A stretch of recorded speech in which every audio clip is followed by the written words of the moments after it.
Mesdames et messieurs du jury, contradictrices, étudiants de l'UPEC, bonjour. Que dire devant un tel sujet qui m'a été donné afin de le plaider? Les victimes sont-elles toujours dans le camp du vainqueur? Ma première question était de me dire, par où commencer? Un sujet aussi vaste, aussi complexe. Comment qualifier une personne de victime? Serait-ce une personne dont on peut abuser facilement et qui ne dirait rien? Ou serait-ce plutôt une personne qui a subi des sévices et des tourments et qui n'a pu être défendue car elle n'avait pas la volonté ou car personne ne pouvait la défendre? Il y a tellement de définitions possibles à donner à ce mot qui, si court soit-il, peut exprimer tellement de choses.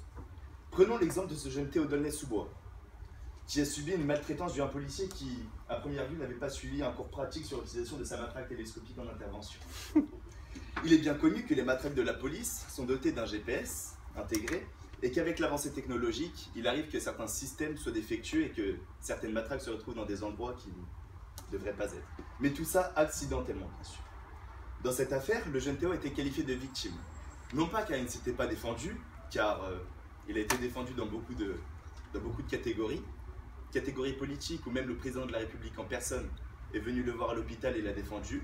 De nombreuses personnalités comme des chanteurs, des rappeurs et des personnalités sont venues l'aider, ainsi que des citoyens qui sont descendus dans les rues afin de manifester contre ces abus policiers. Théo a été qualifié de victime, car des policiers qualifiés de brutal par leurs collègues ont abusé de ce jeune homme qui, d'après les premiers faits, n'avait rien fait pour mériter une arrestation aussi brutale. Dans cette affaire, Théo a donc été une victime, mais il a réussi son combat, donc il peut être qualifié de vainqueur, car son combat était mené à bien. En effet, des policiers ont été mis en accusation suite aux enquêtes de l'IGPN. Mais plus que la mise en accusation de certains policiers, ses aveux ainsi que les faits qu'il a racontés via les médias ont permis à des jeunes qui ont subi les mêmes traitements de s'exprimer et qui n'avaient pas forcément pu avant, car ils avaient la crainte, la peur, des moqueries ou autres. Ces aveux qui ont donc réussi à mettre en lumière les quartiers qui ont fait l'objet de violences policières. Dans ce cas-là, le jeune homme a certes été une victime, qu'elle a été victime d'abus policiers, mais il se retrouve dans le camp des vainqueurs, car il a réussi à poursuivre les policiers en justice, il a aidé des jeunes qui n'avaient pas forcément eu la chance de s'exprimer avant, et il a réussi à mettre la lumière sur les quartiers qui faisaient l'objet de violences policières et dont certaines personnes voulaient fermer les yeux là-dessus. Ma contradictrice pourra me dire que ce n'est qu'un cas parmi tant d'autres. Mais que diable oserait me contredire, j'ai plus de temps à tout de ma poche. Mettons la lumière sur ces terroristes, ces gens déchus de toute conscience et de tout sens moral. Ils pensent respecter leur religion en faisant leurs actes immondes, mais en réalité, ils ne font que la brûler à petit feu. La France a subi en peu de temps plusieurs attaques. Les attaques du Mohamed Merah, le Bataclan, Charlie Hebdo, les attaques de Nice, l'Hypercacher. Le but de ces personnes qu'on ne peut qualifier d'humains était de mettre les citoyens dans la peur la plus totale, de s'attaquer aux valeurs de notre République afin d'attaquer notre pays directement. Vous allez sûrement me dire, pourquoi parle-t-il de cela? Où veut-il en venir? Vous avez bien raison. Le but de ces terroristes était de nous cloîtrer chez nous, d'avoir peur, qu'on leur voue une certaine puissance. Mais nous, citoyens de France, nous avons été plus forts.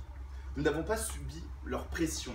Nous avons été plus forts qu'eux. Nous avons réussi à leur montrer qu'on n'avait pas peur.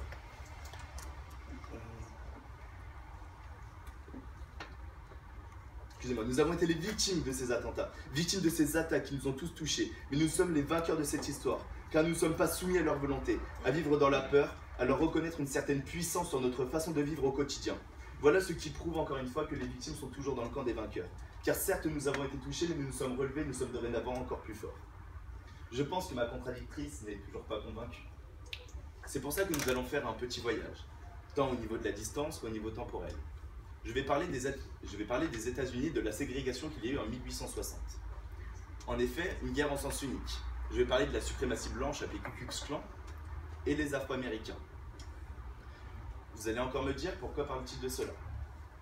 Nous allons d'abord nous dire d'où cette guerre a commencé entre le Ku Klux Klan et les Afro-Américains. Certains me diront, c'est parce qu'ils avaient une couleur de peau différente de la nôtre. Dans ce cas-là, pourquoi nous ne nous sommes pas fait massacrer? Si nous suivons ce point de vue, nous sommes blancs, ils sont noirs. Donc ce racisme ne repose sur aucun fait précis. Mais dans ce cas-là, les Afro-Américains ont été vainqueurs. Vainqueurs dès 1960. Vainqueurs du combat qu'ils ont mené. Qui aurait pensé qu'en 2009, un président noir serait à la tête de la première puissance mondiale et qui serait élu une deuxième fois pour un deuxième mandat? Et qui aurait cru que les idoles de milliards de personnes soient des Afro-Américains pour leur bravoure et pour les valeurs qu'ils ont voulu nous instaurer à tous. Les Afro-Américains ont été les victimes dans le camp des vainqueurs, victimes de ségrégation, de racisme, de meurtre et d'humiliation. Mais au final, vainqueurs, car maintenant ils sont dans les esprits de toutes les personnes de cette planète et ils ont montré à tous que malgré ce que l'on peut subir, il ne faut jamais abandonner et se relever plus fort que jamais, car chaque coup qui nous est donné par la vie doit être saisi comme une aide pour se relever plus fort que jamais. C'est à travers ces 3 faits parmi tant d'autres que je viens de vous présenter que vous pouvez constater sans hésitation que les victimes se trouvent toujours dans le camp des vainqueurs. Qu'importe la situation qu'ils aient connue, ils en sortiront toujours plus forts. Merci.